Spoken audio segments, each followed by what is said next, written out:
In other words, he was directing the believer's attention externally, objectively, outward to Christ and the beauty of the gospel promise. And he didn't ask them to look inwardly to examine their lives to discern whether or not the evidences of grace were there in sufficient manifestation to confirm and to call in the claims of conscience and give assurance that one is saved. It was a very wholesome, Christ-oriented kind of perspective. Now, the problem that Calvin left behind was temporary faith. And this is what tended to confuse some of the issues, and it opened the door through which several hundred years of Puritan introspection drove a Mack truck through. And basically, Calvin said that the Spirit of God sometimes works on the hearts of people who are not elect and produces in them things that are similar to the same graces that are evident in the heart of the elect. The problem is that these are not permanent. What they do is that they temporarily convince or persuade this individual that he's in fact born again when he really is not. And the proof that he's not is the fact that he fell away. The proof that this was a temporary grace, a temporary faith, was that it was temporary. Now the problem, of course, came in that how could the elect discern whether or not they were the owners of only a temporary faith? And while Calvin eschewed a lot of focusing on works to examine the issue, that ultimately became the only way one could discern. Because in the final analysis, the only way one could find out whether or not he had temporary faith was to persevere to the end of life. And the only way you could know that you would persevere was to persevere. So in the final analysis, you couldn't have assurance until the final hour. And this is what the Puritans ultimately began. They built on Calvin's theology and that notion of temporary faith. That's ultimately where they took it. And those who bear Calvin's name within the Reformed tradition have in fact come to that conclusion. Charles Hodge, for example, says, election, calling, justification, and salvation are indissolubly united. And therefore, he who has clear evidence of his being called has the same evidence of his election and final salvation. The only evidence of election is effectual calling. That is the production of holiness. And the only evidence of the genuineness of his call and the certainty of our perseverance is patient enduring. In other words, the only real evidence of election is perseverance, and our only assurance of the certainty of persevering is to persevere. As John Murray put it, the perseverance of the saints reminds us very forcefully that only those who persevere to the end are saints. And the problem again is, how can you know if you will persevere to the end until you have done so? Beza, Calvin's successor at Geneva,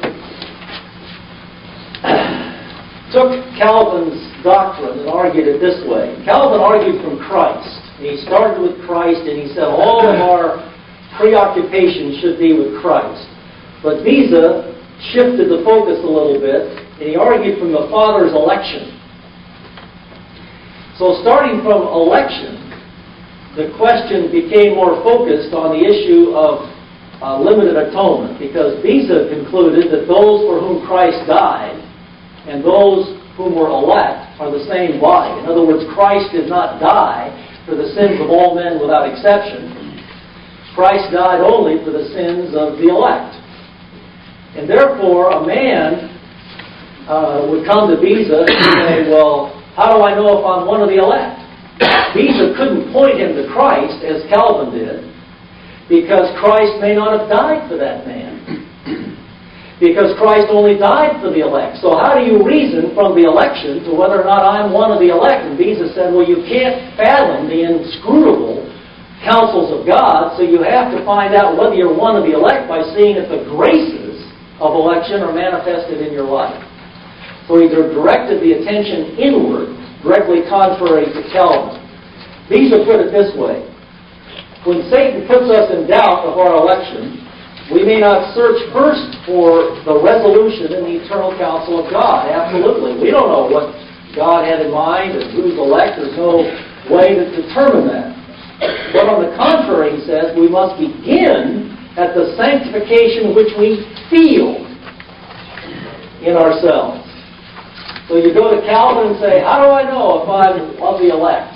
Calvin said, look at Christ, who is the mirror of your election.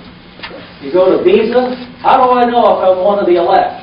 You have to look inside to the fruits of election and sanctification, which you feel in your heart. So there's a dramatic shift in emphasis here.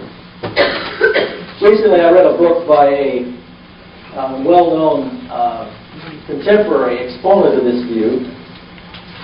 And when confronted with the question of how do I know, he said something like this: what you need to do is to trust in His promise to sovereignly preserve you. Just as you have exercised faith in God's saving work when you first came to Christ, so you now need to exercise faith in His preserving work. But how can we trust Him to preserve us unless we already know that we're Christians? So it would give the introspective soul little solution at all. Let's take a look briefly at the Westminster Confession of Faith.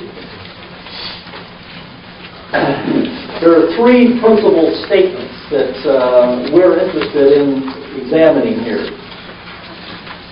The Church of Rome had said that no man can have assurance of salvation except by an extraordinary personal revelation of some kind. And they made a lot of money off of this. Because with the masses in Europe in perpetual doubt, the church came in and offered penances and absolution to the priests, all of which cost a little money.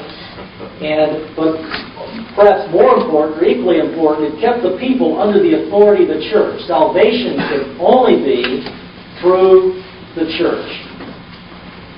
Well, one day a monk by the name of Johann Tetzel came through town, and Tetzel was into buying people out of purgatory. He'd hit a graveyard in town, he'd put his ear to the grave, and say, oh, your loved one is howling in agony in purgatory.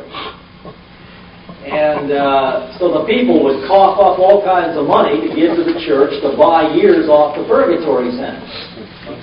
And Tetzel would come along with this little jingo, a coin in the copper rings and a soul from Purgatory Springs. Well, one day the wrong man heard this, Martin Luther. And Luther went ballistic. And that was the precipitating event where he wrote out his 95 Theses and nailed them to the Wittenberg door and the church of the Wittenberg there, and the Protestant Reformation began. Well, it's in this historical context that the Reformation was born, and some of this shaped the phraseology of the Westminster Confession of Faith about 100 years later in 1643. There's this strong resistance to Rome. Now, there's three things that they say. First of all, that our assurance is founded on the divine truth of the promises of salvation. Well, that's good. We would have no objection to that.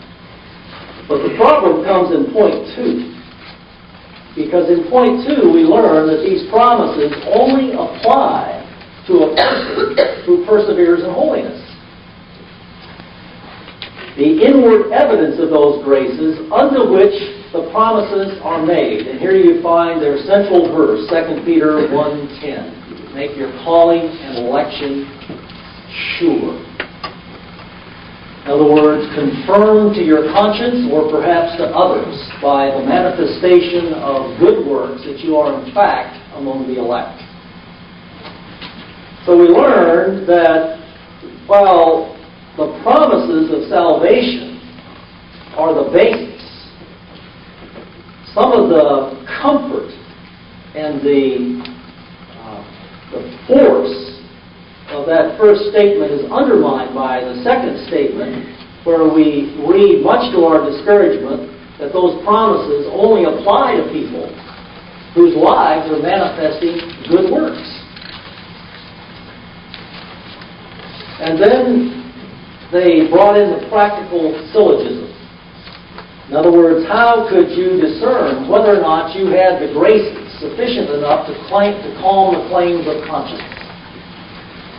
Well, what they did is they counseled using this syllogism, major premise. Those who are truly born again have believed in Christ and give evidence of it in a life of works. Minor premise. I believe in Christ, and I've got evidence of works. Conclusion. Therefore, I must be saved.